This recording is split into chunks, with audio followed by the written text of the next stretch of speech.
Friends, this is the special program on the occasion of International Girl Child Day. Like that, KCE Society SS Maniarla College and District Legal Services Authority, Jalgaon, jointly organizing one day webinar. So on this occasion, that is Global Girl Child Day celebrations. It is a universal phenomenon, so which is organized by Legal Aid Cell, Legal Aid Clinic of SS Maniarla College, Jalgaon. For that purpose, we have with us two eminent speakers. So on this occasion, they are going to speak in different dimensions, not only International Day of Girl Child, so as well as Mental Health Day, that celebration also. So coincidentally, we are celebrating in this program. So two guest speakers, resource persons who are with us, Dr. Manisha V. Jagtap, Madam from Distance Education, that is Field Department, HOD, and she is an eminent person, and basically she is from Department of Education and educating educators. That means the future generation, whoever may be the teacher profession, they are going to continue, and they are the missionary for development of products to products, that is generation to generation. Such a product will be developed through the eminent personalities like Dr. Jagtap only. So that she has continuously dealing with the different departments in field. Various subjects are there. For all the subjects, only the education department people will get its success, unimaginable success she got in the Department of Distance Education. And so Roop Rekha, which is Dasa Disa Roop Rekha, each and everything came for that distance education just because of such an eminent personality who is Dr. Jagtap Madam is there.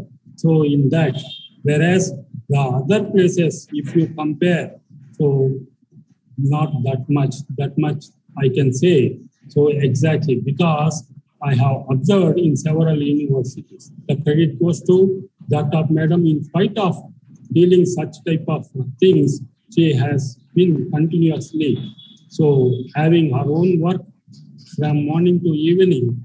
In spite of her busy schedule, she has spared her time, and she is participating here. So not only this is not as a guest or a resource person, it is a contribution on behalf of department, Guild Department. Her contributions towards Legal Aid Cell is more appreciable one. Madam, in spite of your busy schedule, you have been spared time. So I welcome you on behalf of KCE Society's SS Maniarla College. I would also like to enhance the quality of our mentor head as well as our resource person.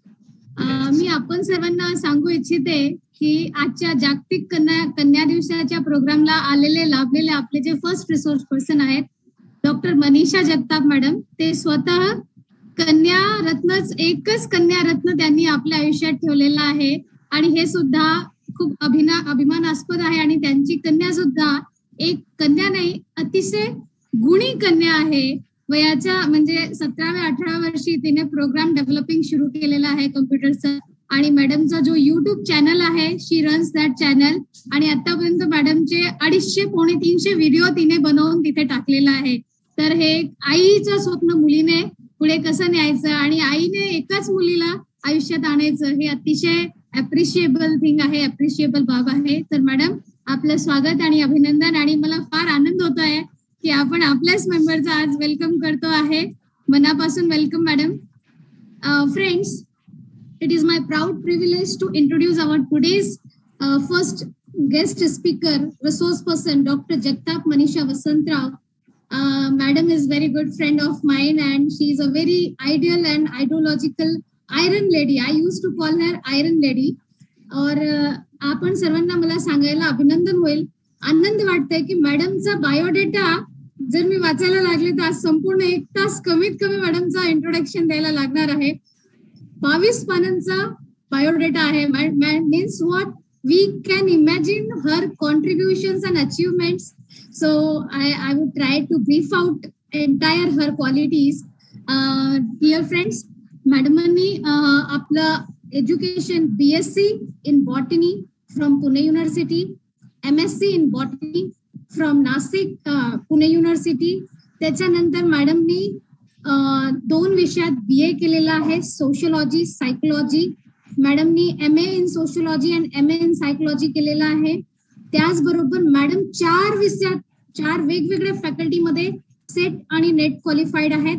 She has completed her set in sociology. She cracked set in the education. Again, she has cracked the net in the adult education and andrology. And also again, she has qualified her net in the education. Apart from that, madam has also completed her MPhil in distance education and scenario. त्याचबरोबर मॅडमनी शिक्षण शास्त्र विषयामध्ये त्यांचा PhD केलेला आहे. हे मी अतिशय छोटेसे मॅडमचे क्वालिफिकेशन सांगते. त्याचबरोबर मॅडमनी 8 ऍडिशनल डिग्री आणि डिप्लोमा केलेले आहेत. त्यामध्ये SSG आहे, MSIT आहे, DEE आहे, DSM आहे, बाल विकास आहे, CTC आहे, चाइल्ड काउन्सिलर आहे, etcetera etcetera etcetera. Madam is appointed as an assistant professor since 2008 and she is presently working as a HOD and coordinator of Deal Department of Learning, KBC North Maharashtra University, Jalgaon. She is coordinating 9 to 10 different programs in the arts, commerce and science faculty, as well as our law is also under her. Madam has edited and published near about 18 books in her credit. Madam has participated and presented papers and articles in about 50 in a national and international journals. Madam has also published her research article in the reputed review journals and peer review journals. About 40 to 50 papers she has published and her research papers are outstandingly awarded. And dear friends, it is my proud privilege to declare before you, मॅडमनी आपल्या आयुष्यात 26 वेगवेगळे प्रकारचे awards जिंकलेले आहे. Awards she has been awarded by 26 different kinds of award. So this is a very short and brief introduction of madam. As I told in the beginning की मॅडमचं स्वतःचा एडू स्ट्रीम नावाचं चॅनल आहे. She is a child counsellor, she is a educationalist, she is a education counsellor, motivational speaker. तर त्या YouTube चॅनलवर you can google, you can find आणि त्यामध्ये त्यांचे जवळपास 350 व्हिडिओज अवेलेबल आहे वेगवेगळ्या प्रकारचे मार्गदर्शनचे. आणि हा एवढासा परिचय मॅडमसाठी पुरेसा नाहीये, परंतु वेळेच्या अभावी जर मी परिचय देत राहिले ते मॅडमला ऐकायची संधी मिळणार नाही आपणास. तर मी इथे थांबेल आणि मॅडमला वेलकम करेन आणि मॅडमला सांगेल, please madam take over the mic and start your presentation. Additional qualification which is not on paper is, so we can see in each and every university guides, but madam is a guide to the guide. Yes sir, definitely. All PG dissertations are there. So scholar से जटने का एक अलग होता है. कोण guide बन गया प्राध्यापक म्हणून है, सो त्यांच्या मार्गदर्शन करना, त्यांच्याकडे काम लेना बोले तो guiding to the guides is madam is one example for that. There that is not on paper, we cannot put it. Really we are seeing, we are witnessing that. We are the persons who are giving trouble to her and she is convincing each and everything. On time performances have been taking place. That is why I am telling. So because whatever the qualifications, so that is their divine justice is there. That is why she is organizing several departments with several departmental faculty members she is dealing. That much we can say. The reality we have to accept it and appreciate it. Yes sir, absolutely right. That's why I call her Iron Lady. Madam, please take over the mic. Welcome. सर्वप्रथम मी महाविद्यालयाचे प्राचार्य प्राध्यापक Reddy sir, त्यानंतर Kshirsagar sir, विजेता madam आणि त्याच पद्धतीने Yogesh Mahajan sir आणि संपूर्ण विद्यालयाची जी काही टीम आहे आणि ज्यांच्या प्रेरणेने हे सगळं कार्यक्रमाचं जे आयोजन झालेलं आहे ते प्राचार्य रेड्डी सर आणि सर्व त्यांचे जे काही सहकारी आहेत त्यांचे सर्वप्रथम मी आभारही व्यक्त करते आहे आणि सर्वांना अभिवादन करते आहे. खरं तर आजचा हा दिवस जो आहे आणि तो माझ्यासाठी आहे याचा मला एक वेगळा आनंद आहे. कारण ह्या दिवसानिमित्ताने बोलणं आणि आपण त्या पद्धतीने कृती करणं हे अतिशय वेगळं वाटतं आहे. आणि आजचा जागतिक कन्या दिन जो आहे जो आपण कालच साजरा केलेला आहे आणि त्या निमित्ताने अशा प्रकारचं ज्या वेळेला व्यासपीठ एखाद्या वेळेला कोणी उपलब्ध करून दिलं तर त्याचा आनंद हा मात्र वेगळा आहे. मान्य रेड्डी सरांनी, विजेता मॅडमने ज्या कारण सोबत बऱ्याच वर्षापासून काम करत असल्यामुळे एकमेकांचे जे काही स्वभाव असतील किंवा एकमेकांच्या कामाचं स्वरूप जे आहे तर आज त्यांनी जे भरभरून प्रेम ते दिलेलं आहे, शाब्दिक प्रेम जे त्याच्यातून व्यक्त केलेलं आहे त्याबद्दल मी अगोदर सर्वप्रथम पुनश्च एकदा दोघांचे खूप खूप आभार व्यक्त करते आहे. आणि खरोखर एकदम माहेरी आल्यासारखं कुठेतरी वाटतं आहे. असा माझा आजचा प्रवास जो आहे तो सुरू झालेला आहे असं म्हणायला हरकत नाहीये. आज जो काही मला विषय दिलेला आहे की कन्या सबलीकरणामध्ये पालक, शिक्षक आणि शासनाचं जे काही योगदान आहे ते नेमकं काय आहे त्या अनुषंगाने थोडंसं बोलण्याच्या बाबतीत जो काही मला विषय जो मिळालेला आहे तर त्या बोलण्याच्या ओघाने मला थोडंसं असं सांगावंसं वाटतं आहे की एकूणच संपूर्ण जगभरामध्ये वेगवेगळ्या प्रकारचे दिवस जे आहेत ते साजरे केले जात असतात आणि आपल्याला फक्त त्याच दिवशी त्या गोष्टीची किंवा त्या बाबीची जी आहे ती आठवण होते आहे.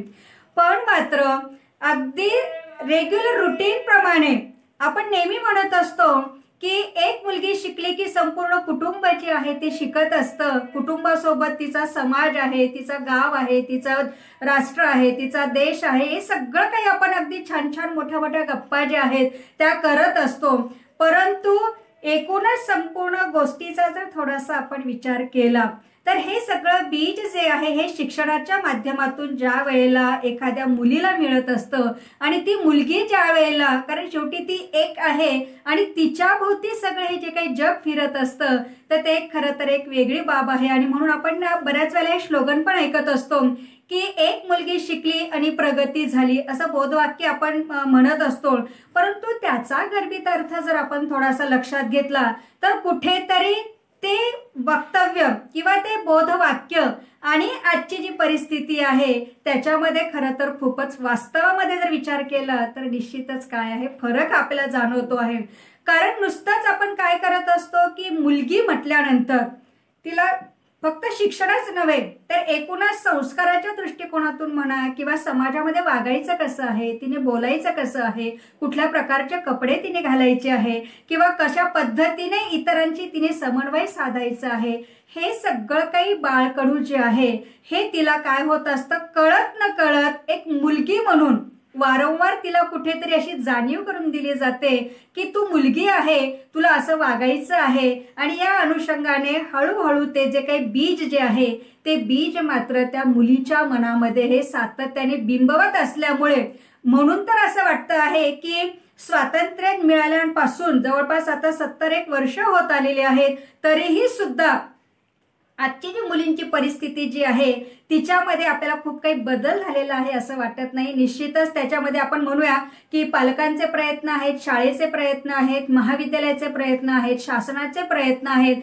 आणि त्या अनुषंगाने कुठेतरी ती धडपड जी आहे त्या धडपडीला किंवा तिच्या पंखात बळ द्यायला आता मात्र बऱ्याचशा बाबी ज्या आहेत त्या पुढे सरसावलेल्या आहेत. आणि त्यामुळे कदाचित ही परिस्थिती पूर्वीपेक्षा आता जी आहे ती बऱ्यापैकी दिसते आहे. खूपही चांगली दिसत नाहीये कारण काही ग्रामीण भागाचा जर आपण विचार केला तर आजही मुलींना त्या पद्धतीने सेवा सुविधा ज्या आहेत त्या मिळत नाहीयेत आणि हे वास्तव आहे. आणि हे वास्तव कोणीही नाकारू शकत नाहीये.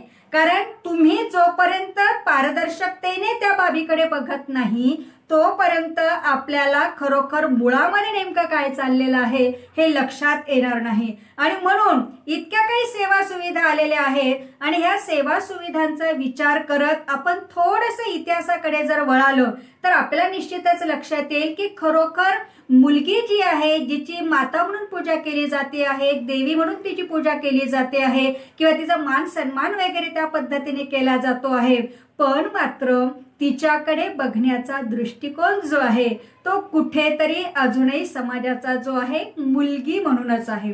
आपण बघा एक जेंडर डिप्रिसिएशनच्या दृष्टिकोनातून जर थोडासा विचार केला तर आपण एखादी गोष्ट बघा, आपण म्हटलं की ती साडी म्हटल्यानंतर आणि तो झब्बा म्हटल्यानंतर लगेचच आपले डोळे, आपले चेहरा किंवा आपले गेस्चर एकदम बदलत असतं.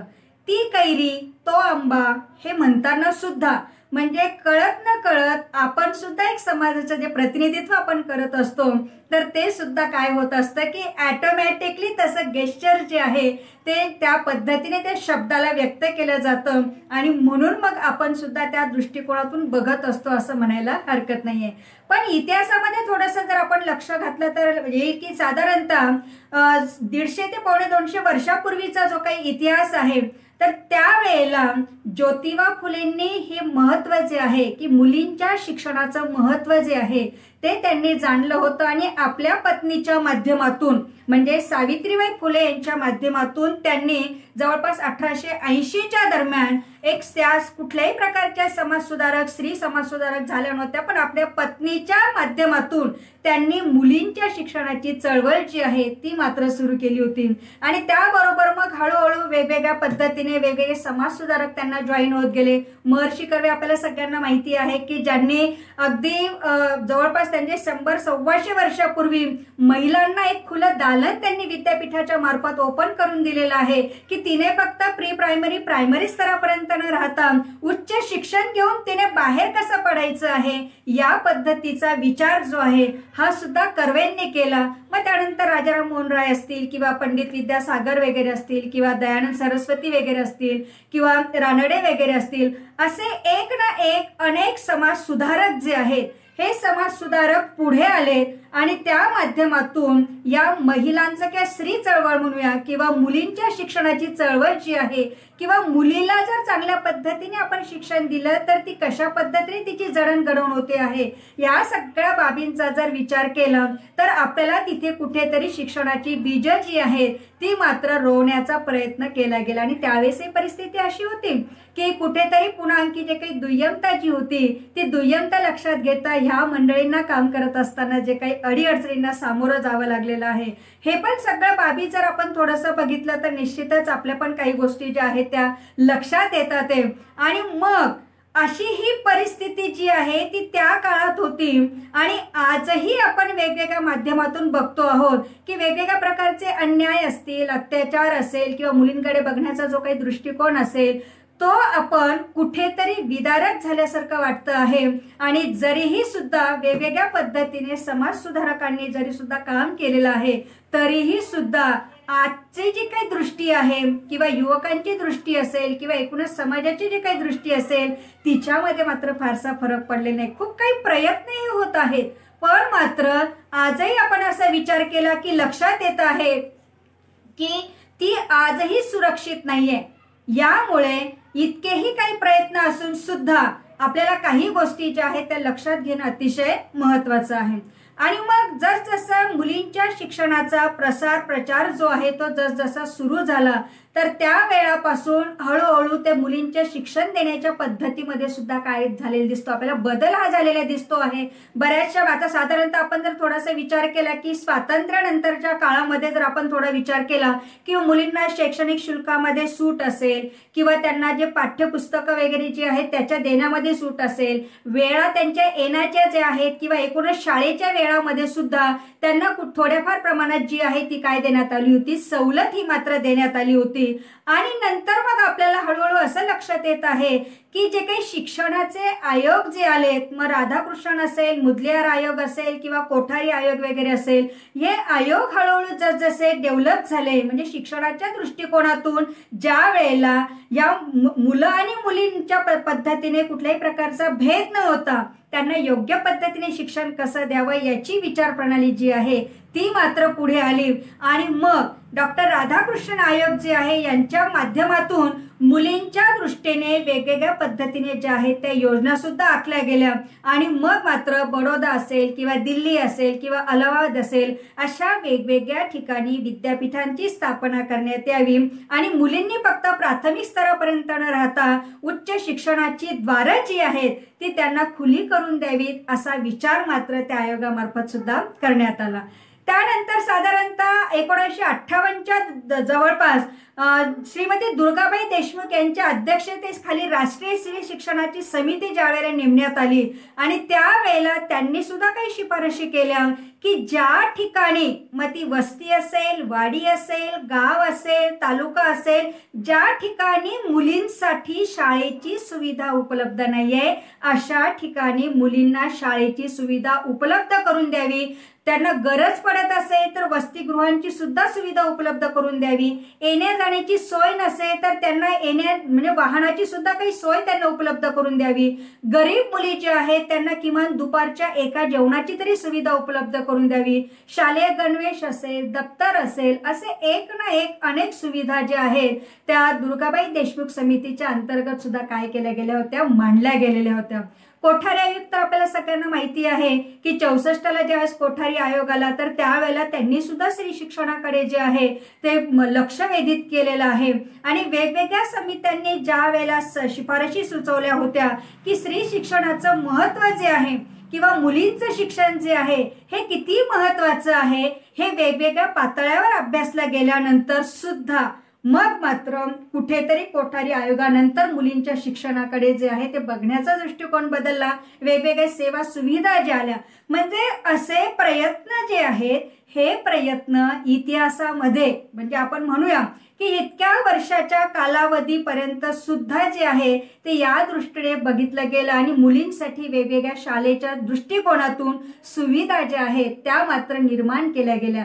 पण मात्र मित्रांनो एक अशी खेदाची जी बाब आपल्या समोर सांगावीशी वाटते आहे की साधारणतः RTI सगळ्यांना हक्काचं शिक्षण जे आहे हे हक्काचं शिक्षण मिळावं किंवा 6 ते वयोगटाच्या मुलांना अगदी म्हणजे सगळ्यांना सर्व शिक्षा अभियानाच्या अंतर्गत की विद्यार्थ्यांना कोणीही मागे राहू नये, मग तिथे मुलगा असो किंवा मुलगी असो कोणीही मागे न राहता शिक्षणाचा समान हक्क जो आहे हा सगळ्यांना मिळावा याच्यासाठी सुद्धा जे काही प्रयत्न केले गेले आणि साधारणतः आपण 47 म्हणजे स्वातंत्र्याच्या जवळपासचा जर आपण एक लिटरसी रेट जर आपण थोडासा बघितला तर आणि त्यावरून आत्ताचा रेट जो आहे तर जवळपास जो आहे त्यावेळेला 12% होता, आता कुठे 74% आलेला आहे. म्हणजे एकूण मुला मुलींचा जो काही रेशो आहे तो. पण मुलींच्या शिक्षणाचा जर रेशो बघितला तर 60 to 65 पर्यंत फक्त आलेला आहे. म्हणजे एवढे सगळे प्रयत्न किंवा ज्या वेगवेगळ्या समित्या असतील किंवा वेगवेगळे आयोग असतील किंवा वेगवेगळ्या समाज सुधारकांनी मुलींसाठी वेगवेगळ्या शिक्षणाच्या संधी सेवा ज्याही उपलब्ध करून देण्याच्या अनुषंगाने प्रयत्न केलेले आहे. आणि आजही जर आपण परिस्थिती बघितली तर आपल्याला थोडंसं लक्षात येईल की साधारणतः संविधानामध्ये सुद्धा सांगितलेलं आहे की कलम 21 अ अंतर्गत जे म्हटलेलं आहे की 6 ते 14 वयोगटातील बालकांना मोफत आणि सक्तीचं शिक्षण जे आहे हे देणं अनिवार्य आहे. आता हे लक्षात घ्या, हे सगळ्या काही बाबी ज्या आहेत ह्या आपल्यापर्यंत पोहोचवण्याचा प्रयत्न केला जातो. त्या अनुषंगाने 2010चा जो काही आपला म्हणजे सगळ्यांना म्हणजे सक्तीचं शिक्षण मिळावं या अनुषंगाने जो काही कायदा पुन्हा आलेला आहे आणि मग ते शिक्षणाचा अधिकार आपण त्याला म्हणूया. आणि 2010 नंतर जवळपास गेल्या ज्या वर्षापासून तो इम्प्लिमेंट केला गेला तर 2020 पर्यंत एकूण 10 वर्षाचा आता जो काही सर्वे करण्यात आलेला आहे आणि हा सर्वे जो आहे हा जागतिक बँक आहे, युनिसेफ आहे आणि यांच्या माध्यमातून राईट टू एज्युकेशन फोरम आणि centre for budget policy studies यांच्या मार्फत 2019-20च्या दरम्यान ज्यावेळेला स्टडी करण्यात आला की 2010 पासून मुलींना सुद्धा त्या शिक्षणाची संधी जी आहे ती समान कशी मिळावी याबाबतचे प्रयत्न केलेले गेले होते. आणि या 10 वर्षाचा एकूणच आढावा घेतल्यानंतर आज जे काही निष्कर्ष त्यांना मिळालेले आहेत मित्रांनो खरोखर वाईट वाटतं आहे की एवढे सगळे प्रयत्न, एवढे सगळे मतमतांतर किंवा एवढे सगळ्या सेवा सुविधा, एवढ्या सगळ्या बाबी असताना सुद्धा जवळपास 2014-15 मध्ये त्यांना असं लक्षात म्हणजे त्यांचे टप्पे जे केलेले होते 3 वर्ष, 5 वर्ष, 7 वर्ष, 10 वर्ष अशा टप्प्यांचा जो काही त्यांचा रिसर्च होता त्या रिसर्चच्या अनुषंगाने असं पुढे आलेलं आहे की जवळपास 2014-15 मध्ये जवळपास 4.15% वरून 2019-20 मध्ये 3.40% फक्त काय झालेला आहे, फरक हा पडलेला आहे. आणि साधारणतः हा शिक्षण जो आहे की मुलांना सगळ्यांना समान शिक्षण मिळावं किंवा सक्तीचं शिक्षण मिळावं आणि असं अनिवार्य असून सुद्धा आजची टक्केवारी जर आपण लक्षात घेतली तर अतिशय वेगळं वाटतं आहे. कारण की जवळपास अशा काही मुली आहेत की या मुलींच्या शिक्षणाचा विचार जर आपण केला आणि आज आपण आंतरराष्ट्रीय बालिका दिन जो काही साजरा करतो आहोत, या साजरा करण्यासाठी फक्त जे काही वेगवेगळ्या पद्धतीने प्रयत्न जे केलेले आहेत, तर आजही या सर्वेक्षणानंतर असं निदर्शनास आलेलं आहे की लाखो विद्यार्थिनी म्हणजे मुली ज्या आहेत ते शालाबाह्य आहेत. 30% मुली अशा आहेत की त्यांनी अजून वर्गात पाऊलच ठेवलेलं नाहीये. म्हणजे शाळा म्हणजे काय आहे, वर्ग म्हणजे काय आहे, तिथे काय नेमकं केलं जातं असं हे बघण्याची सुद्धा संधी जी आहे आजही 30% मुलींना जी आहे ती मिळालेली नाहीये असं त्यांच्या रिसर्चमध्ये जे आहे ते निदर्शनास आलेलं आहे. शिवाय महिलांचा साक्षरता दर जर बघितला म्हणजे मुलींच्या साक्षरतेचा दर जर आपण बघितला तर साधारणतः फक्त 65% इतकाच आहे. आणि मग मात्र अशी परिस्थिती जी आहे, अशी परिस्थिती आपण लक्षात घेतल्यानंतर थोडंसं कुठेतरी वाईट वाटतं आहे की आज जर अजून 70% फक्त मुली जे आहेत त्यांच्यापर्यंत शिक्षणाची संधी, त्या 70%मध्ये सुद्धा प्रायमरी पासून उच्च शिक्षणापर्यंतच्या मुली ज्या आहेत यांचं जर आपण कुठेतरी कंपॅरिझन केलं तर निश्चितच त्यामध्ये सुद्धा फार मोठी तफावत जी आढळत असते. आणि म्हणून जे काही आत्ताचं जे काही आपण थोडंसं लक्षात घेऊया की शाळांमध्ये नोंदणीचं जे काही प्रमाण जे आहे म्हणजे 100 मुलांमागे 50 ते 55 मुली असं जरी चित्र आपल्याला दिसत असलं तरीही सुद्धा सतत गैरहजर राहणाऱ्या ज्या काही मुली आहेत त्या मुली 4 विद्यार्थ्यांपैकी 3 जे आहेत ते विद्यार्थी जे आहेत काय आहेत त्या मुली असतात. शिवाय 10 मुलींमध्ये फक्त 2च मुली जे आहेत त्या प्राथमिक शिक्षण पूर्ण करू शकत आहेत. आणि मग हे सगळं चित्र जे आहे हे नेमकं कशामुळे आहे की बऱ्याचशा ठिकाणी शिक्षणाची सुविधा जी आहे ती योग्य पद्धतीने नाही. शाळेचं वातावरण जे आहे ते शिक्षणाला पोषक नाही.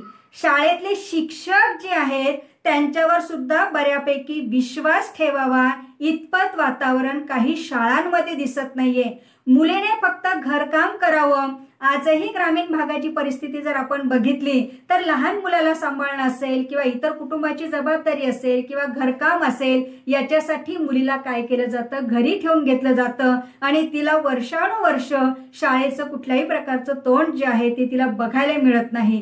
तिला मन मोकळेपणाने खेळायला मिळत नाहीये किंवा तू नीट काम करावं, तू व्यवस्थितशीरच राहावं, तू आदवीनेच बोलायचं आहे, समाजामध्ये तू असंच वावरायचं आहे, तुला सासरी जायचं आहे, तुला कुटुंब सांभाळायचं आहे, असे एक ना एक अनेक काही बाबी ज्या आहेत तिच्यावर काय केला जातो, भडीमार केला जातो.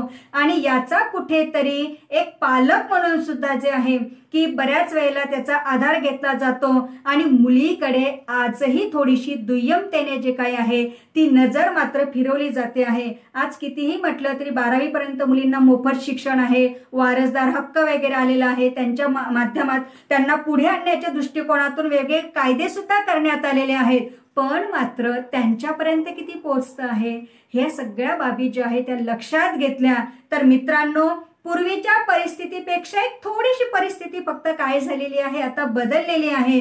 पण मात्र खूपही आजही त्याचा जो काही आहे तो पर्याय मात्र आपण जर विचारात घेतला तर खूपही बदल आपल्याला मात्र तिथे दिसत नाही. कारण आपण आत्ताचा जे निष्कर्ष आता आपण बघितलेला आहे की 100%पैकी 30% मुलींनी जर अजून शाळेचं दालनच बघितलेलं नाहीये तर मात्र आपण लक्षात घ्यायचं आहे की जरी सुद्धा 70% मुलींनी ते शाळा जे काय आहे कुठेपर्यंत तरी अभ्यासली आहे, कोणी प्रायमरी पर्यंत आहे, कोणी सेकंडरी पर्यंत आहे, कोणी कॉलेज लेवल पर्यंत आहे किंवा त्यातल्या काही गळत पुढे आणखी पुढे हायर एज्युकेशन पर्यंत आहे. असा जो काही टप्पा जो आहे हा मात्र कुठेतरी काय आहे वेगवेगळ्या पद्धतीने ते आकडेवारी काय करत असतं, दर्शवत असतं. आणि म्हणून आज काळाची जी गरज आहे अशा रीतीने जर आपण थोडंसं लक्षात घेतलं तर मुलींच्या शिक्षणाला महत्त्व देणं अतिशय गरजेचं आहे. कारण जर एक मुलगी शिकली तर तुमचं सगळं कुटुंब जर शिकतं आहे, तुमचं राष्ट्र जर शिकतो आहे तर मात्र ती किती महत्त्वाची आहे तिला जर तुम्ही जडणघडण चांगल्या पद्धतीने केली, तिला जर शिक्षणाचं नवीन दालन जर उभं करून दिलं, वेगवेगळ्या मार्गांनी तिच्या पुढे जर काही इम्प्लिमेंट करण्याचा जर आपण प्रयत्न केला, तर का नाही देशाचा विकास होणार? मग देशाच्या विकास होण्यासाठी फक्त आंतरराष्ट्रीय दिन साजरा करण्याची वेळ येणार नाही, रोजच बालिका दिन साजरा करण्याची काय येईल? वेळ येईल. आणि म्हणून याच्यासाठी पालक म्हणून जी काही आपली जबाबदारी आहे ती अतिशय महत्वाची आहे. कारण पालक म्हणून जी जबाबदारी आपण लक्षात घेतो की साधारणतः एक 20% ते 25% विद्यार्थी जो आहे हा फक्त शाळा किंवा समाजामध्ये इतर ठिकाणी वावरत असतो, पण जवळपास 75 ते 80% विद्यार्थी जो आहे किंवा म्हणजे ती मुलगी जी आहे किंवा ते पाल्य जे आहे हे आपल्या कुटुंबासोबत असतो. आणि म्हणून कुटुंबाची एकूणच पार्श्वभूमी जर आपण लक्षात घेतली तर त्या कुटुंबाचे एकूण तिथलं वातावरण असेल, आई वडिलांमधला सुसंवाद असेल किंवा कुटुंबामध्ये इतर जर कोणी आणखी राहत असतील, आजी आजोबा असतील, काका काकी वगैरे असतील किंवा अजून कोणी परिवार जो आहे त्याच्यामध्ये समाविष्ट असेल, शिवाय तुमचा समाज असेल, तुमचं आणि समाजाचं देवाणघेवाण कशा पद्धतीने आहे, तुम्ही समाजामध्ये कशा पद्धतीने तुमचं प्रतिबिंब उमटलेलं आहे, एकूणच सगळा जर विचार केला तर मुलं जी आहे ती आपलं काय करत असतात? अनुकरण करत असतात. हे पालकांनी नेहमी लक्षात ठेवणं गरजेचं आहे. आणि म्हणून मुलीला वर्तणूक देत असताना आपल्याला हे पण एक गोष्ट लक्षात ठेवायची आहे की आपण आपल्या पत्नीशी जे आहे किंवा आपण आपल्या बहिणीशी जे आहे, आपण आपल्या आईशी जे आहे ते कशा पद्धतीने वर्तन करत असतो आणि त्या वर्तनातून ऑटोमॅटिकली आपले पाल्य जे आहे ते काय होत असतात? घडत असतात. आणि म्हणून लक्षात घ्यायचं आहे की साधारणतः आपण ज्या काही कृती करत असतो त्याचं अनुकरणच आपलं पाल्य करत असतो. आणि मुलं जन्म घेतल्या घेतल्या शिकू लागतात हे मात्र लक्षात घ्यायचं. सगळ्यांना अभिमन्यूचं उदाहरण माहिती आहे की ते गर्भाशयात असतानाच त्याने किती प्रकारचं ज्ञान जे आहे ते घेतलेलं होतं. आणि या पद्धतीने पालकांनी पण असं गृहीत धरू नये की अजून ते लहान आहे, आत्ताशी काय बाळच आहे, काय 1 वर्षाचं झालं, काय 5 वर्षाचं झालं, त्याला कुठे कळतं आहे, असं आपण म्हणून चालणार नाहीये. बाळ जे आहे ते गर्भाशयातच कशा पद्धतीने शिकत असतं याचा प्रत्यय आपण इतिहासामध्ये बघितलेला आहे. आपलं मूल जे आहे ते खेळण्यातून कशा पद्धतीने डेव्हलप होतं आहे, आपल्या वक्तव्यातून कशा पद्धतीने डेव्हलप होतं आहे, आपल्या कृतीतून कशा पद्धतीने डेव्हलप होतं आहे हे बघणं अतिशय गरजेचं आहे. आणि म्हणून मग ते माता पालक असो किंवा पिता पालक असो हे पण एक प्रत्येकाने लक्षात घेणं अतिशय गरजेचं आहे. म्हणून एक पालक म्हणून आपली जी काही जबाबदारी आहे, कारण आपलं मूल जे आहे हे एकूणच संपूर्ण या संरचनेमध्ये घडत असताना तुम्ही जर मुलगा आणि मुलगी असा जर भेद केला तर निश्चितच त्या मुलीवर जे आहे कुठेतरी वेगळे परिणाम जे आहेत ते होतानाचे आपल्याला दिसतील. कारण कळत न कळत कुठेतरी या भावना ज्या आहेत त्या मनामध्ये आपणच जागृत करत असतो. आणि म्हणून स्वतः एक उदाहरण व्हा, आपल्या कृतीतून एक असं त्यांना दर्शवा की मुलीला असं वाटलं पाहिजे की पालक माझ्या आई असेल, माझे वडील असतील किंवा माझे एकूणच कुटुंब जे आहे हे माझ्या पाठीशी खंबीरपणे उभं आहे.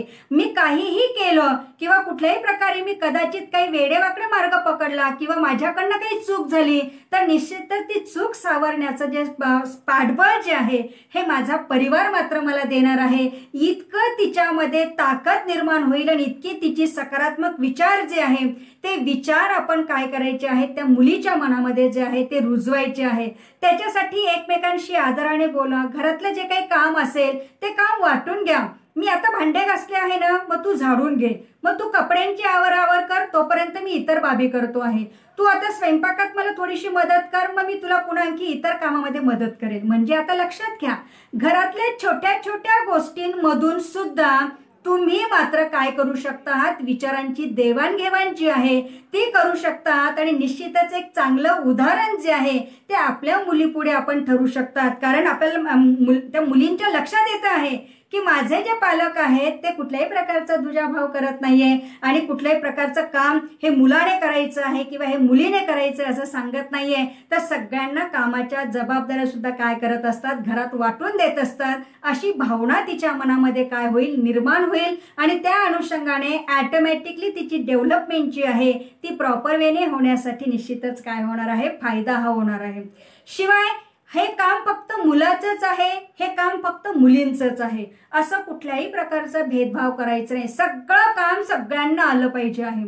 आता लक्षात घ्या, घरात जर आई आजारी पडली तर मग काय करायचं? स्वयंपाक कोणी करायचा? खाऊ कोणी घालायचं आहे?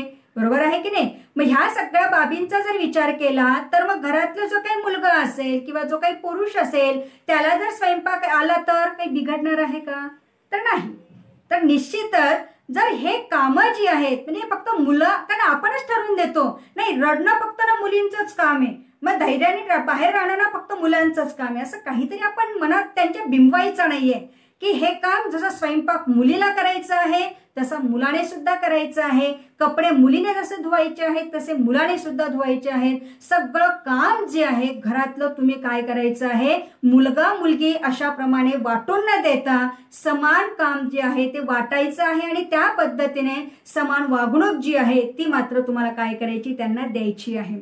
शिवाय आपण बऱ्याच वेळेला काय करत असतो, भाषेचा वापर करत असताना सुद्धा विचार करणं अतिशय गरजेचं आहे. मगाशीच तुम्हाला एक उदाहरण दिलं होतं की ती कैरी तो आंबा. आंबा म्हटलं की डोळे असे जरा मोठे होतात आणि ती कैरी म्हटल्यावर असं का बरं चेहरा होतो? बरोबर आहे की नाही? किंवा ते आपण म्हणूया की ती मिरची म्हटल्यानंतर अगदी काहीतरी चेहरा होतो, पण मसाला म्हटलं की लगेच चेहरा बघा कसा अगदी टवकारतो आहे. म्हणजे एकूणच आपला गेस्चर जे आहे किंवा आपली भाषा जी काही आहे किंवा आपली बोली जी काही आहे यावर सुद्धा लक्ष केंद्रित करणं पालकांनी अतिशय महत्वाचं आहे. की समोरच्याला किंवा आपल्या घरामध्ये मुलगा आणि मुलगी जर हे दोघंही म्हणजे अपत्य जर असेल तर निश्चितच या बाबी ज्या आहे त्या पालकांनी पण लक्षात ठेवणं गरजेचं आहे. मुलगीच असेल तरी सुद्धा त्या बाबी लक्षात ठेवणं गरजेचं आहे, कारण तिला कुठल्याही प्रकारे असं वेगळं अपमानास्पद शब्द असतील किंवा आईसाठी आपण जे काही पालक म्हणून म्हणजे एक पती म्हणून आपल्या पत्नीसाठी काही शब्द जर वापरत असतील तर ते सुद्धा थोडेसे जपून वापरणं अतिशय गरजेचं आहे. कारण शेवटी मुलगी जी आहे हे सगळं अनुकरण जे आहे ते करते आहे. किंवा बऱ्याच वेळेला काय होत असतं की आपण शपथ घेत असतात, ही फार वाईट सवय आहे. काही झालं की नाही मुलीची शपथ मुलाची शपथ विनाकारणच आपण काय करत असतो की कुठेतरी त्यांच्यावर बंदूक ठेवून पुढचं काम तुम्ही करत असतात आणि त्यांचा आधार आपण पालक म्हणून घेत असतात. तर मला पालकांना पण एक नम्र विनंती आहे की कुठल्याही प्रकारे अशा प्रकारचं वर्तणूक जी आहे किंवा अशा प्रकारच्या भाषेचा वापर जो आहे तो मात्र आपण करायचा नाहीये. आणि कुठलंही काम असेल त्या मुलीचं प्रत्येक वर्तणूक असेल, तिची एकूणच रेलचेल असेल घरामधली किंवा तिच्या अभ्यासाच्या असतील किंवा तिच्या एकूणच संगोपनाच्या अनुषंगाने असेल तर ह्याच्याकडे थोडंसं बारीक लक्ष ठेवणं अतिशय गरजेचं आहे. पण इतकंही त्याच्यामध्ये डोकं घालायचं नाहीये की त्याच्यामुळे तुमच्याशी तिला संवाद साधताना कुठेतरी एक वेगळं असं की मला काहीतरी म्हणजे असं तिला एकटेपणा वाटायला नको किंवा तिला कुठेतरी संकुचित वाटायला नको. इतकं पण पालकांनी काय करायचं आहे, लक्षात घ्यायचं आहे. तिला स्वावलंबी व्हायला शिकवा. तिला सगळ्या कामांच्या जबाबदाऱ्या पार पाडण्याचं तिला प्रशिक्षण द्या.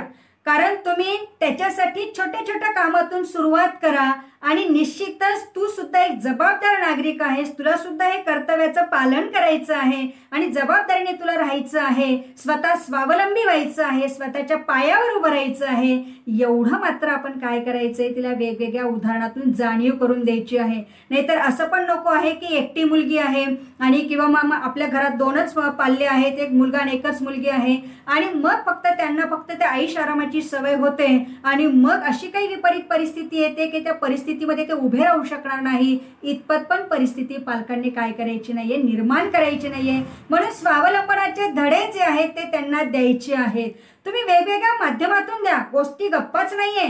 तुम्ही एखादी व्हिजिट करा, एखाद्या संस्थेला तुम्ही भेट द्या, एखाद्या व्यक्तीची मुलाखत घडवून आणा किंवा एखाद्या ठिकाणी तुम्ही एखाद्या कुटुंबाला तुम्ही व्हिजिट करा की ज्या माध्यमातून असं वेगळ्या प्रकारचं उदाहरण जे आहे ते तुम्हाला देता येईल. किंवा एखादा आपण मूव्ही आपण एखादा म्हणूया की ज्याच्यातून अशा प्रकारचा एक चांगला संदेश जो आहे तो बाहेर पडतो आहे, तर त्यांच्यासोबत तुम्ही त्या मूव्हीला सुद्धा जा, टूरला जा, वेगवेगळ्या म्हणजे स्थळांना भेटी देण्यासाठी जा. म्हणजे निश्चितच त्याच्यातून ऑटोमॅटिकली कुठेतरी मोकळेपणा जो आहे त्या मुलीला निश्चितच काय होणार आहे, मिळणार आहे. प्रोत्साहन द्या, छोट्या छोट्या कृतीमध्ये प्रोत्साहन द्या. लगेच आपण काय म्हणतो, हे असं बरोबर नाही केलेलं, नाही ते बरोबर नाही केलेलं, नाही असंच झालं पाहिजे, असं त्याच्यामध्ये अटकाळी करायचं नाहीये. आपण छोट्या छोट्या कृतींना प्रोत्साहन द्या. आता असं केलं ना, मात्र याच्या पुढे थोडंसं अजून त्याच्यात बदल हवाय बरं का. अजून त्याच्यामध्ये थोडंसं अजून ह्या गोष्टींची त्याच्यात भर जर घातली ना, अजून तुझं काम सुंदर होईल बरं का. अशा प्रकारे आपण काय करायचंय, पालक या नात्याने तिला प्रोत्साहन द्या. ऑटोमॅटिकली ती काय करेल, तुम्हाला साथ देईल, चांगल्या पद्धतीने ते पुढे येईल. थोडा वेळही ठरवून घ्या. आपण नेमकं काय करत असतो की आपल्याला माहिती आहे की दोघंही पालक जे आहेत, माता असो किंवा पिता असो, नोकरीच्या निमित्ताने त्यांना बाहेर जावं लागतं आणि दिवसभर आपल्या पाल्याशी कुठल्याही प्रकारचा संवाद साधला जात नाही. पण किमान रात्रीचं जेवण तरी एकत्र घेत चला. दिवसा तर आपल्याला माहिती आहे की दिवसा आपण एकत्र राहू शकत नाहीये आणि आपण ती मुलांनाही जाणीव करून द्यायची आहे की प्रत्येक वेळेला आपण एक पालक म्हणून त्या अवतीभोवतीच फक्त राहणार नाहीये, याची पण त्या पाल्याला जाणीव करून देणं गरजेचं आहे. तरच ते स्वावलंबी होईल. नाहीतर मग काय होईल की प्रत्येक वेळेला ते फक्त आपलाच आपण म्हणूया आपलाच फक्त भाग जो आहे किंवा आपण पाठीशी आहोत आणि मग बाकीची काही गरज नाहीये अशी पण त्याची भावना मात्र निर्माण व्हायला नको. आपले कौटुंबिक संबंध असतील किंवा एकूणची काळजी जी आहे, या संपूर्ण बाबींचा जर आपण विचार केला तर पालक या नात्याने या गोष्टी लक्षात ठेवायच्या आहेत. आणि म्हणून बहीण असेल किंवा आपली आत्या असेल किंवा मावशी असेल किंवा काकी असेल, या नात्याच्या अनुषंगाने आपण थोडासा विचार करायचा आहे आणि मुलींच्या शिक्षणाला कुठेतरी बळ देणं हे अतिशय महत्त्वाचं आहे. जशी पालकांची जबाबदारी आहे तशी शिक्षकांच्या पण काही भूमिका आहेत. कारण विद्यार्थी जो 5 ते 6 तास जो काही शाळेमध्ये असतो, तर त्या शाळेमधलं सुद्धा वातावरण, महाविद्यालयामधलं सुद्धा वातावरण अशा पद्धतीने निर्माण करणं गरजेचं आहे की कुठल्याही प्रकारचं तिथे मुलींना वेगळी वागणूक दिली जाते किंवा मुलांना वेगळी वागणूक दिली जाते असं वातावरण आपण निर्माण करायचं नाही. नियम स्थापायचे आहे. प्रत्येकाला नियम, आपल्याला माहिती आहे आपल्या शाळा महाविद्यालयांमध्ये आपण एक विशिष्ट प्रकारची नियमावली असते. किती वाजता यायचं आहे, किती वाजता तासिका तुमच्या कशा होणार आहेत, कोणत्या तासिकेला कोणत्या पद्धतीचे विषय तुमचे शिकवले जाणार आहेत, अदर ऍक्टिव्हिटीज वगैरे नेमक्या काय आहेत, या सगळ्या बाबींचं जसं प्लॅनिंग आपण देत असतो, नियोजन आपण करत असतो, शिस्तीचे काही नियम असतात. या सगळ्या बाबी ज्या आहेत त्या पद्धतीने नियमावली अशी स्थापित करायची आहे की तिथे मुलगा आणि मुलगी हा कुठल्याही प्रकारचा भेदभाव जो आहे हा मात्र तिथे दिसता कामा नये. त्याच्यामुळे जे रूल मुलांना लागू आहेत सेम रूल मुलींना सुद्धा लागू असणे गरजेचं आहे. असं वातावरण आपल्याला काय करायचंय, शिक्षक या नात्याने मात्र आपण निर्माण करायचं आहे. बसण्याची व्यवस्था सुद्धा एक बघा. आता को एज्युकेशन आहे, को एज्युकेशन म्हणजे मुलींची वेगळी रांग मुलांची वेगळी रांग आपण करत बसायचं नाहीये. जर वाटत असेल मुलाला तुम्ही एकत्र पण बसवू शकता आहात किंवा एक मुलगा एक मुलगी अशी सुद्धा तुम्ही जोडी करून देऊ शकता आहात. किंवा असं वाटतंय काही मुलींना की मला मुलासोबत बसणं मला कम्फर्टेबल होत नाहीये, तर तिथे तिची मुलीची पण जोडी तुम्ही करून देऊ शकतात. म्हणजे एक सिटिंग अरेंजमेंट जी आहे तुमच्या शाळा महाविद्यालयांमध्ये ही सुद्धा करत असताना तिथेही लगेच असं जाणवायला नको की हा रो म्हणजे फक्त मुलांचा आणि हा रो म्हणजे फक्त मुलींचा, असं नको जाणवायला. तिथे सुद्धा एक विशिष्ट प्रकारचं वातावरण जे आहे, एक अध्ययन पोषक असं वातावरण जे आहे ते निर्माण व्हावं असं कुठेतरी मात्र आपण प्रयत्न करणं गरजेचं आहे. ज्याही कृती आपण शाळेमध्ये इम्प्लिमेंट करणार त्या प्रत्येक कृतीमध्ये वेगवेगळ्या ऍक्टिव्हिटीमध्ये आपण मुलींचा सहभाग जो आहे हा घेणं अतिशय गरजेचं आहे. फक्त मुलांचा सहभाग न घेता मुलींचा सहभाग घेणं गरजेचं आहे. प्रश्न विचारत असताना सुद्धा थोडा विचार करायचा आहे. मुलींना प्राधान्य कसं देता येईल, कारण प्रत्येक बाब जी आहे, आता बघा बऱ्याच वेळेला काय होतं की सगळ्या मुलांना त्याचं उत्तर येत असतं, पण कोणी हसेल का, मला बघेल का, किंवा मी जर चुकलं तर मग सगळं असं काहीतरी मनात कुठेतरी त्या मुलीच्या भीती असते आणि मग ती उत्तर देत नाहीये. म्हणून थोडासा कालावधी द्या. अधिकाधिक मुलींना थोडंसं प्रोत्साहित करा, थोडासा पुरेसा वेळ पण द्या. आपली देहबोली जी आहे ना, म्हणजे एकूणच गेस्चर जे आहे ते सुद्धा थोडंसं आपण काय करायचं आहे, बदलवायचं आहे. कारण आपण बऱ्याच वेळेला शिक्षकांकडून सुद्धा कळत न कळत याची कुठेतरी जाणीव जी आहे ती निर्माण करून दिली जाते आहे. शिस्तीचा विचार केला तर त्याच्यासाठी सुद्धा शिक्षकांनी काही गोष्टी लक्षात ठेवणं गरजेचं आहे. वर्गातलं वातावरण सुरक्षित कसं ठेवता येईल आणि एकूणच खेळीमेळीचं वातावरण कसं राहील या अनुषंगाने विचार करायचा आहे. वेळ पडल्यास आपल्या अध्यापन पद्धतीमध्ये सुद्धा आपण बदल करणं गरजेचं आहे. जर हा बदल केला तर निश्चितच मुलींना सुद्धा शिक्षणाची एक चांगल्या प्रकारे गोडी निर्माण होते आहे आणि 100% मुलींचा अटेंडन्स जो आहे आपल्या शाळा महाविद्यालयांमध्ये निश्चितच काय होणार आहे, येणार आहे. जी काही उदाहरणं आपण देत असतो अध्ययन अध्यापनाच्या अनुषंगाने, ज्या प्रक्रियेमध्ये आपण एखादे विषय आपण जे शिकवत असतो, तर त्या अध्ययन अध्यापन करत असताना सुद्धा दैनंदिन जीवनाशी निगडीत काही उदाहरणं जर आपण दिली तर निश्चितच त्याच्या मागे एक वेगळा आपण म्हणूया की मार्ग मुलींसाठी एक मोकळा होतो आहे आणि हे आपलंच आहे असं कुठेतरी तिला वाटतं आहे. पुन्हा भाषेचा वापर जो आहे तो सुद्धा योग्य पद्धतीने करणं गरजेचं आहे. टीका आणि स्तुती करताना सुद्धा विचार करायचा आहे की आपण टीका करत आहोत एखाद्या बाबीबद्दल आणि एखाद्याची स्तुती करत आहोत, तर त्या दोन्ही गोष्टींचा सुद्धा शब्द वापरत असताना फार काळजी घेणं गरजेचं आहे. एक रोल मॉडेल म्हणून, टीचर म्हणून तुम्ही त्यांच्या पुढे येणं अतिशय गरजेचं आहे. शिवाय असे काही अतिथी व्याख्यानं आयोजित करा की ज्याच्यातून त्यांना स्त्रीचा एक विशिष्ट प्रकारचा किंवा महिला असण्याचा, मुलगी असण्याचा एक स्वाभिमान त्यांना मिळेल. अशा प्रकारे काही जे काही आहे म्हणजे आदर्श त्यांच्यापुढे निर्माण करण्यासाठी मग अग्निशमन दलामध्ये काम करणारे असतील किंवा पोलीस अधिकारी वगैरे असतील किंवा लॉ फॅकल्टी वगैरे असेल किंवा इतरही वेगवेगळ्या क्षेत्रामधले जे काही महिला आहेत, ज्या कर्तृत्ववान आहेत किंवा ज्या त्या क्षेत्रामध्ये पाऊल टाकून काहीतरी काम करण्याची धडपड करत आहेत, अशांचं सुद्धा व्याख्यान आपण जर शाळा महाविद्यालयांमध्ये जर आयोजित केलं तर निश्चितच त्यांना सुद्धा पुढे जगण्याची जी आहे ती उमेद मात्र जी आहे ती काय होत असते, येत असते. आता आपल्याला लक्षात येत असेल की डॉक्टर क्षेत्रामध्ये नर्स आणि ब्रदर ह्या दोन्ही कन्सेप्ट आहेत.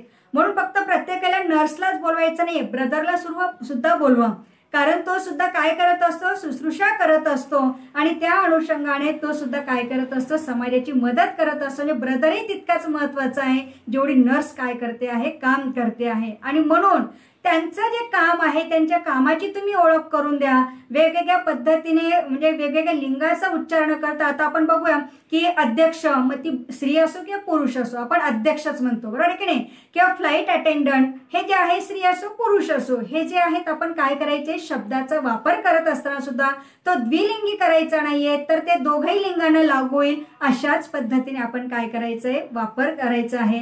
जे काही पाठ्यपुस्तकातून आपण शिकवत आहात त्याचा सुद्धा आपण थोडासा विचार करायचा आहे. कुठल्याही प्रकारचा पक्षपातपणा करायचा नाहीये आणि एकूणच हे सगळं काम करत असताना कुटुंबाची सुद्धा मदत घेणं गरजेचं आहे की निश्चितच मुलींना या प्रकारच्या शिक्षणाची जी काही आहे ती एक तळमळ किंवा एक उमेद निर्माण होईल आणि तिच्या पंखांमध्ये सुद्धा बळ निर्माण करण्याची ताकद जी आहे ती आपल्या शिक्षकांमध्ये खूप आहे. आणि म्हणून वेगवेगळ्या प्रकारच्या उदाहरणांच्या माध्यमातून असेल, अध्यापनाच्या माध्यमातून असेल, को करिक्युलर ऍक्टिव्हिटीच्या माध्यमातून असेल, त्यांनाही तितकंच प्राधान्य द्या की जेणेकरून समान जे आहे हे त्यांनाही वाटेल आणि इथे कुठल्याही प्रकारचा भेद जो आहे तो लहानपणापासून त्या मुलींच्या मनामध्ये निर्माण होणार नाही, हेही महत्वाचं आहे.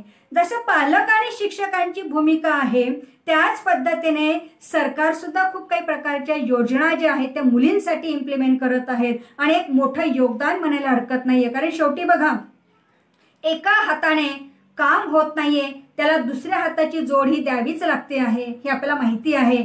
जेव्हा अनेक हात एकत्र येतात त्यावेळेला कुठेतरी एक चांगलं कार्य होतं आणि प्रगतीच्या अनुषंगाने कुठेतरी पुढची पाऊलवाट जी आहे किंवा दिशा जी आहे ती काय होत असते, मिळत असते. आणि म्हणून सरकार सुद्धा याच्यासाठी मागे नाहीये.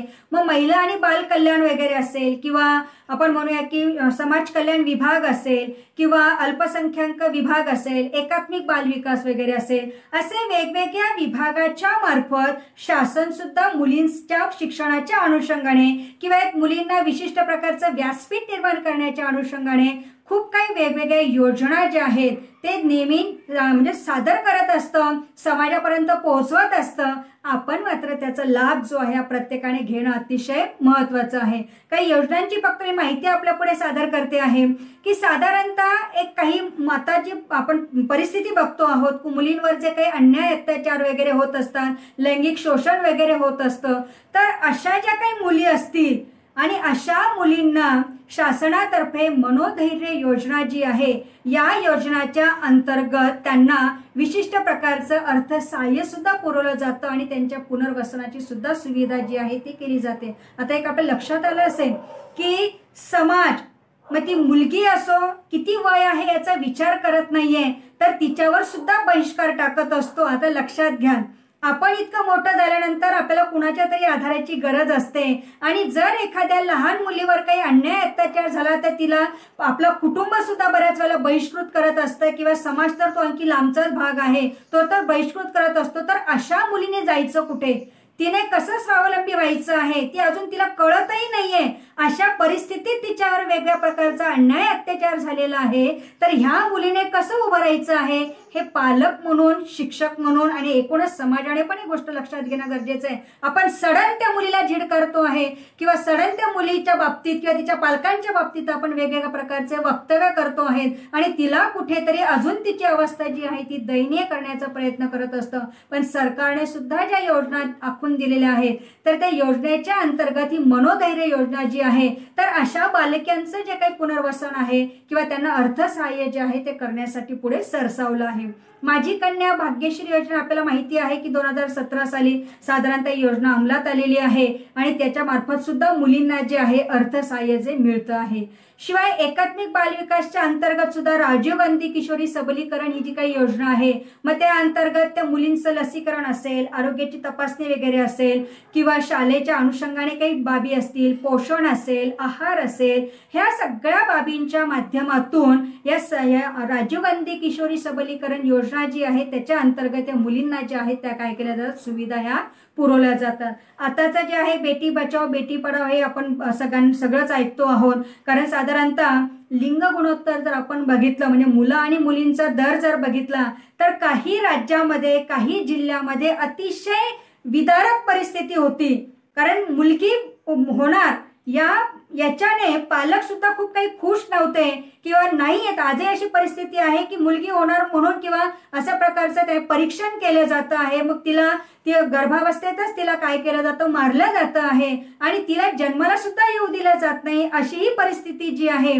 आणि त्यामुळे काही जिल्ह्यांची जी काही विपरीत परिस्थिती होती म्हणजे त्यात बीड असेल, आपला जळगाव जिल्हा आहे, अहमदनगर आहे, बुलढाणा आहे किंवा औरंगाबाद, वाशिम, कोल्हापूर, सांगली, उस्मानाबाद, जालना अशा 10 जिल्ह्यांमध्ये ज्या वेळेला एक सर्वे करण्यात आला आणि त्यामध्ये जे मुलींचं प्रमाणाचं चित्र जे आहे ते अतिशय विस्फोटक होतं आणि अतिशय न पटणार असं ज्या वेळेला ते चित्र उभं राहिलं तर त्यावेळेला या 10 जिल्ह्यांमध्ये ही बेटी बचाव बेटी पढाव जे आंदोलन आहे किंवा हे जे कार्यक्रम आहे, मिशन जे आहे हे पंतप्रधानांच्या अंतर्गत ज्या वेळेला राबवण्यात आलं आणि सुरुवातीला साधारणतः अशा देशातील म्हणजे राज्यातील आपले हे जिल्हे होते आणि देशातील अशा जवळपास 100 जिल्ह्यांची निवड झाली होती की ज्या जिल्ह्यांमध्ये मुलींचं प्रमाण जे आहे जन्माला येण्याचं ते कमी आहे. अशा जिल्ह्यामध्ये आपलं जळगाव सुद्धा आहे. किती वाईट अवस्था आहे.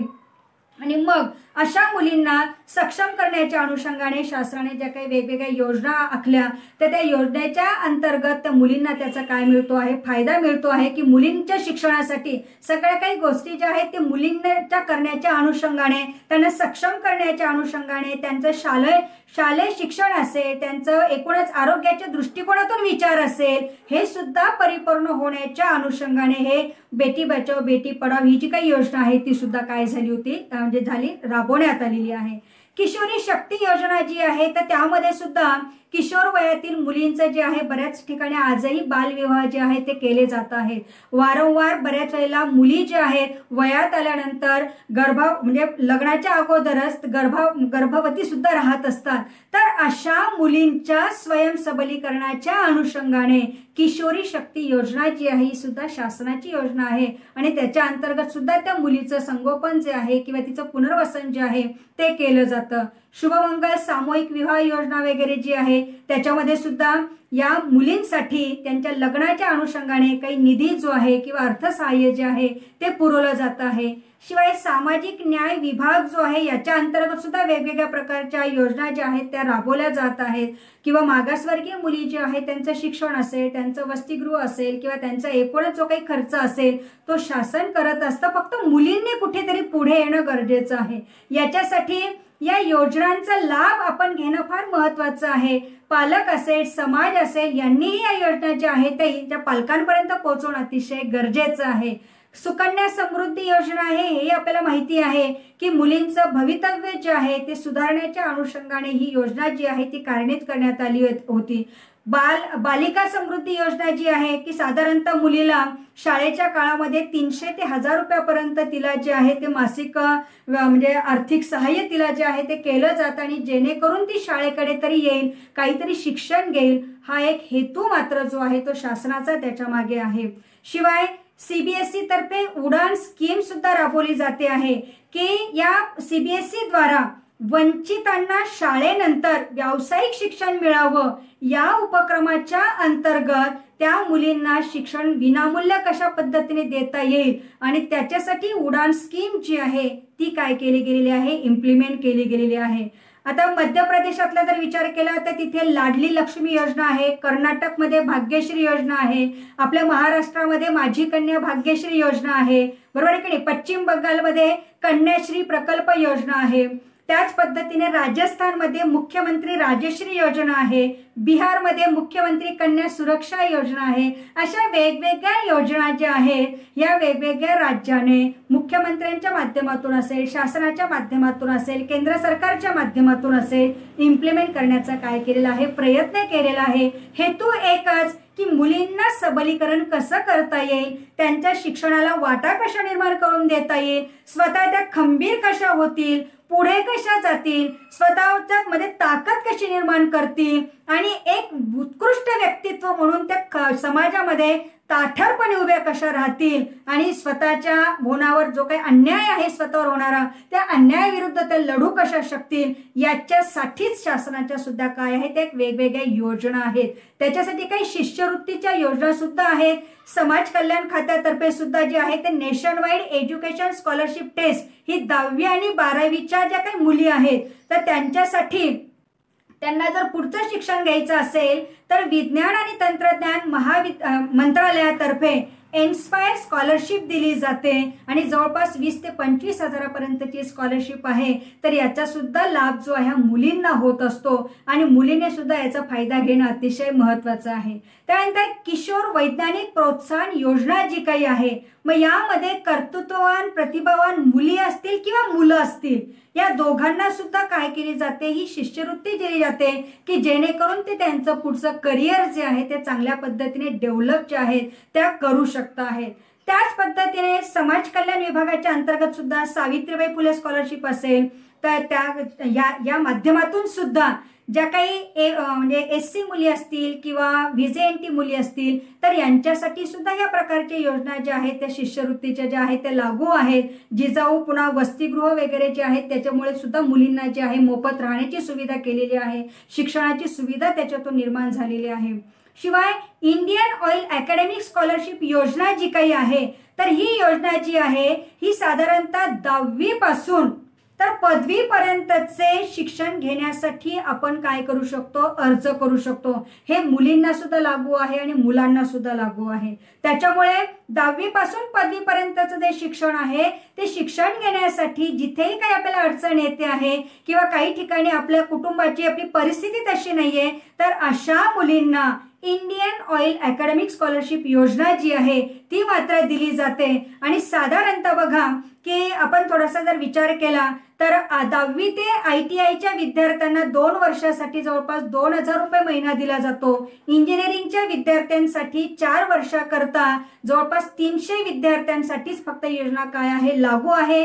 आणि त्या पद्धतीने पुढचे जे काही आहे मग MBBS म्हणजे MBAचे काही विद्यार्थी आहे, MBBSचे काही विद्यार्थी आहेत, अशा विद्यार्थ्यांसाठी सुद्धा मग OBC असतील, SC असतील, ST असतील अशा मुलींसाठी सुद्धा ही स्कॉलरशिप जी आहे ती लागू आहे. मात्र याच्यासाठी मुलींना यासाठी पात्र होण्यासाठी 60% गुण आवश्यक आहे असं एक अतिशय महत्त्वाचं आहे. अपंग जर मुली जे असतील तर त्यांना 50% अपेक्षित आहे. इतकं मात्र आपलं गुण आपण मिळवणं अतिशय गरजेचं आहे.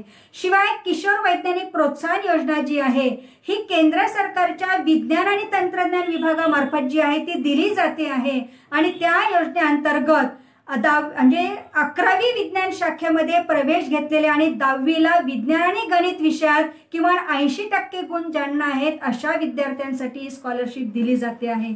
शिवाय तंत्र शिक्षण संचालनालयाचं अल्पसंख्याकांसाठी सुद्धा शिष्यवृत्ती योजना आहे की राज्य सरकार जे आहे त्याचा अल्पसंख्याक विकास मंत्रालय जे आहे यांनी या अल्पसंख्याक म्हणजे आपण म्हणूया की जे अल्पसंख्याक ग्रुप जे येतात तर त्यांच्यासाठी तांत्रिक आणि व्यावसायिक शिक्षणासाठी 12वी नंतर कला असेल, वाणिज्य असेल, विज्ञान असेल, त्यामध्ये पदवी, पदव्युत्तर, पदविका, बीटेक, ME, MTech इत्यादी शिक्षणापर्यंत ही सवलत जी आहे शिष्यवृत्तीची तंत्र शिक्षण संचालनालयाच्या अंतर्गत ही अल्पसंख्याकांसाठी दिली जाते आणि याच्यात मुलींचा जास्तीत जास्त काय आहे रोल तिथे आहे आणि मुलींना जास्तीत जास्त तिथे काय केले जाते आणि मुलांनाही दिली जाते पण मुलींसाठी एक खास महत्त्वाची योजना आहे. शिवाय उद्यान शालिनी फेलोशिप प्रोग्राम जो काही आहे तर यासाठी सुद्धा मुलींना जी आहे हे फक्त मुलींचाच आहे की पुढील शिक्षणासाठी साधारणतः मुलींचा जो काही खर्च आहे तो त्यांच्या टक्केवारीनुसार काय केला जातो दिला जातो. Maulana Azad international SS scholarship जी आहे हे सुद्धा म्हणजे अल्पसंख्याक मंत्रालय आहे किंवा केंद्र सरकार जे आहे यांच्या माध्यमातून ह्या पात्र मुलींना सुद्धा काय केलं जातं शिष्यवृत्ती योजना जी आहे त्याच्या अंतर्गत शिक्षणाची सगळी जी काही पुढची खर्च जो काही आहे मग पुस्तकं असतील, स्टेशनरी असेल किंवा निवास वगैरे असेल, जेवणाचा संपूर्ण खर्च जो आहे या शिष्यवृत्तीमधून काय केला जातो दिला जातो आहे. शिवाय त्याच पद्धतीने इंटरस्कूल करिअर स्कॉलरशिप जी आहे फक्त मुलींसाठी जी आहे तर यासाठी साधारणतः मुलींना म्हणजे 17 ते 23 वयातील मुली ज्या आहेत ज्या पुढचं शिक्षण घेत आहेत तर त्यांना भविष्यामध्ये कुठल्याही प्रकारची अडचण येऊ नये त्याच्यासाठी त्यांना शिष्यवृत्ती योजना दिली जाते आहे. नंतर डिफेन्स रिसर्च अँड डेव्हलपमेंट अंतर्गत फक्त मुलींसाठी जी काही योजना आहे ती आता 2021 साठी म्हणजे 2021 मध्ये त्याचं जास्त खरं तर इम्प्लिमेंटेशन व्हायला लागलेलं आहे. यामध्ये ज्या मुलींना BE करायचं असेल, बीटेक करायचं असेल किंवा MTech करायचं असेल किंवा MSc इंजिनिअरिंग त्यांना व्हायचं असेल तर अशा मुलींना या ठिकाणी स्कॉलरशिप जी आहे ही दिली जाते. ती स्कॉलरशिप जी आहे ती डिफेन्स रिसर्च अँड डेव्हलपमेंट अंतर्गत जी आहे ती मुलींना दिली जाते आहे. पुन्हा आपल्याला माहिती आहे की अशा प्रकारच्या ज्या काही योजना आहेत मग आदिवासी अपंग विद्यार्थ्यांना सुद्धा वेगवेगळ्या प्रकारच्या योजना ज्या आहेत त्या सरकारच्या आपल्याला माहिती आहेत आणि पदवीधर जी काही मुलगी आहे म्हणजे जी मुलगी अविवाहित आहे तर त्यांना इंदिरा गांधी शिष्यवृत्ती जी आहे ही सुद्धा दिली जाते आहे आणि मात्र त्या कुटुंबातील ती एकुलती एक मुलगी हवी आहे ती दुसरं मुलगी नको आहे किमान फक्त एकाच मुलगी ज्यांना आहे त्यांच्यासाठी ही सुविधा जी आहे ती लागू आहे. शिवाय तांत्रिक शिक्षण घेण्यासाठी पुढचं शिक्षणाच्या अनुषंगाने मानव संसाधन विकास मंत्रालय जे आहे यांच्यासाठी यांनी साधारणतः 2014 मध्ये प्रगती जी काही शिष्यवृत्ती जी आहे ही मुलींसाठी इम्प्लिमेंट केलेली आहे आणि त्याची अंमलबजावणी जी आहे ती AICTE द्वारे म्हणजे अखिल भारतीय तंत्र शिक्षण परिषदेमार्फत जी आहे ती केली जाते आहे. शिवाय बेगम हजरत महल राष्ट्रीय शिष्यवृत्ती जी आहे तर ही राष्ट्रीय शिष्यवृत्ती जी आहे हिला मौलाना आझाद शिष्यवृत्ती सुद्धा म्हटलं जातं आहे आणि साधारणतः 9वी ते 12वी पर्यंत शिकणाऱ्या ज्या काही अल्पसंख्याक समाजातल्या ज्या काही मुली आहेत आणि ज्या पालकांचं उत्पन्न जे आहे हे 2 लाखापेक्षा निम्न आहे अशा मुलींसाठी ही शिष्यवृत्ती योजना जी आहे ती दिली जाते आहे आणि अतिशय महत्त्वाची जी आहे ती योजना जी आहे ती आपल्याला लक्षात येईल. त्याच पद्धतीने आपल्याला लक्षात येईल की मुलींसाठी DRDOची सुद्धा शिष्यवृत्ती योजना जी आहे ती सुद्धा अतिशय महत्त्वाची आहे आणि साधारणतः ह्या मुलींना पुढे जाण्याच्या अनुषंगाने अशा वेगवेगळ्या शिष्यवृत्त्या ज्या आहेत त्या शिष्यवृत्त्या ज्या आहेत त्या दिल्या जात आहेत. UGC तर्फे सुद्धा म्हणजे पोस्ट PhD करण्याच्या अनुषंगाने सुद्धा ती शिष्यवृत्ती दिली जाते ती फक्त मुलींसाठीच आहे. त्याच्याही पात्रता वगैरे ज्या आहेत आपण वेगवेगळ्या वेबसाईट त्यांच्या ज्या दिलेल्या आहेत त्यावर जाऊन सुद्धा आपण अधिक माहिती घेऊ शकतो. मुलींसाठी शासनाचे हे जे काही प्रयत्न आहेत मग त्या वेगवेगळ्या योजना असतील, वेगवेगळ्या शिष्यवृत्त्या असतील याच्या माध्यमातून प्रयत्न हाच आहे की मुलींनी कुठेतरी पुढे यावं, त्यांच्यासाठी शिक्षणाच्या संधी ज्या आहेत या उपलब्ध कराव्यात आणि याच्यासाठी पालक आणि समाज जो आहे तो जागृत होण्यासाठी शाळा आणि महाविद्यालयांनी कशा पद्धतीने प्रयत्न करायचे आहे याच्या चांगल्या गाईडलाईन सुद्धा ज्या आहेत त्या सरकारमार्फत देण्यात आलेल्या आहे आणि याचाही लाभ जो आहे तो आपण सगळ्यांनी घेणं अतिशय महत्त्वाचं आहे. आणि अजून एक विसरायचं नाहीये, आपल्यावर जर वेगवेगळ्या प्रकारचे अन्यायांना आपल्याला सामोरं जावं लागतं आहे किंवा वेगवेगळ्या प्रकारचं शोषण आपलं होत आहे, तर हे शोषण थांबवण्याच्या अनुषंगाने सुद्धा किंवा काही गैरवर्तन जे आपल्या बाबत होत असेल त्याला प्रतिकार करण्याच्या अनुषंगाने आपल्याला माहिती आहे की निर्भया ॲप आहे किंवा स्टे सेफ ॲप आहे,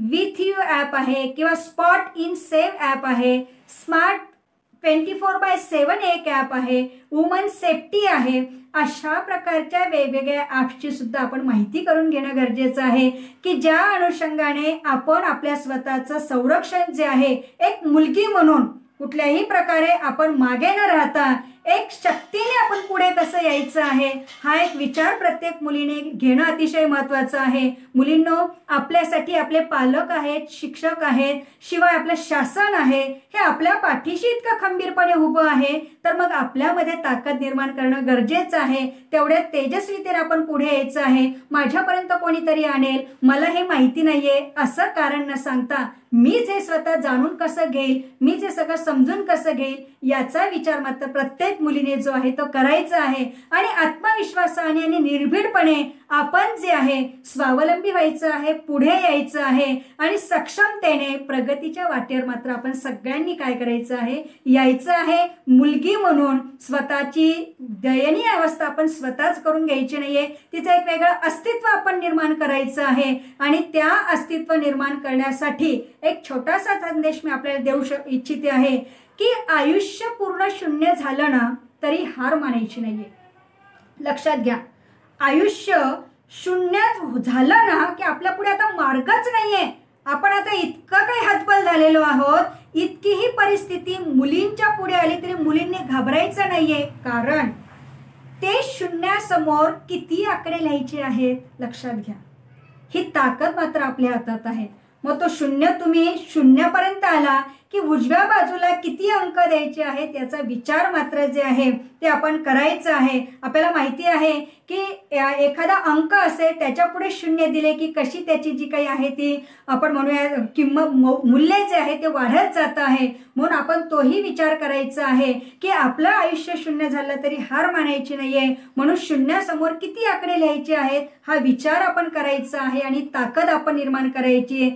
याच्यासाठी आपण स्वतःला काय करायचंय, स्वीकारायचं आहे, स्वतःवर ठाम विश्वास ठेवायचा आहे, स्वतःला कुठल्याही प्रकारे सहानुभूतीमध्ये अडकवायचं नाहीये, स्वतःला एक्सप्रेस करायला शिकायचं आहे, स्वावलंबी व्हायला शिकायचं आहे, स्वतःवर उत्कृष्टपणे विश्वास, एक वेगळ्या प्रकारचा आत्मविश्वास तुमच्यामध्ये निर्माण करणं गरजेचं आहे. स्वतःवर प्रेम करायला शिका आणि स्वतः एम्पावर व्हा, सबल व्हा.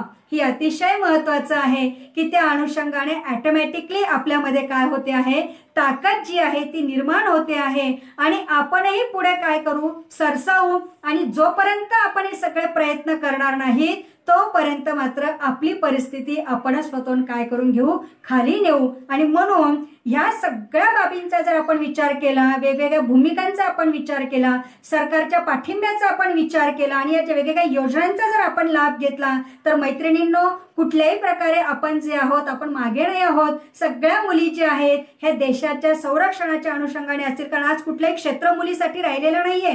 सगळ्या क्षेत्रामध्ये मुली ज्या आहेत त्या पारंगत आहेत. अगदी जमिनीपासून तर आकाशात उडान घेण्या इतपत ताकद मुलींमध्ये आज आलेली आहे. आणि हे सगळे प्रयत्न जे आहेत आपण कोणीही मुलींनी फोल ठरवायचे नाहीयेत. आपण त्या प्रयत्नांना काय करायचं आहे, ताकद द्यायची आहे आणि त्या अनुषंगाने हा आधार घेऊन आपण पुढे सरसवायचं आहे आणि स्वतःची प्रगती जी आहे ती करायची आहे. हेच मला ह्या आजच्या दिनानिमित्ताने सांगावंसं वाटतं आहे.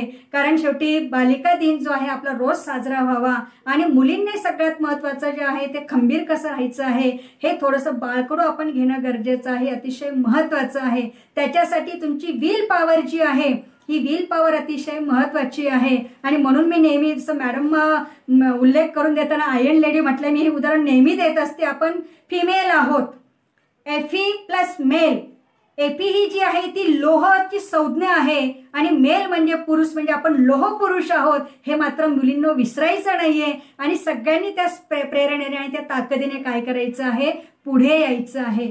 निश्चितच आजच्या दिनानिमित्त मणियार महाविद्यालयाने मला ही जी काही संधी उपलब्ध करून दिली आणि त्या संधीचा मी थोडासा फायदाही घेतलेला आहे. त्यासाठी माननीय प्राचार्य असतील, विजेता मॅडम असतील, महाजन सर असतील किंवा क्षीरसागर सर आहे, एकूणच त्यांचा सगळा टीचिंग नॉन टीचिंग स्टाफ आहे, यांच्या माध्यमातून हे जे काही मला व्यासपीठ आज त्यांनी उपलब्ध करून दिलं त्याबद्दल पुनश्च एकदा या कार्यक्रमाच्या निमित्ताने मी त्यांचे आभारी व्यक्त करते आहे.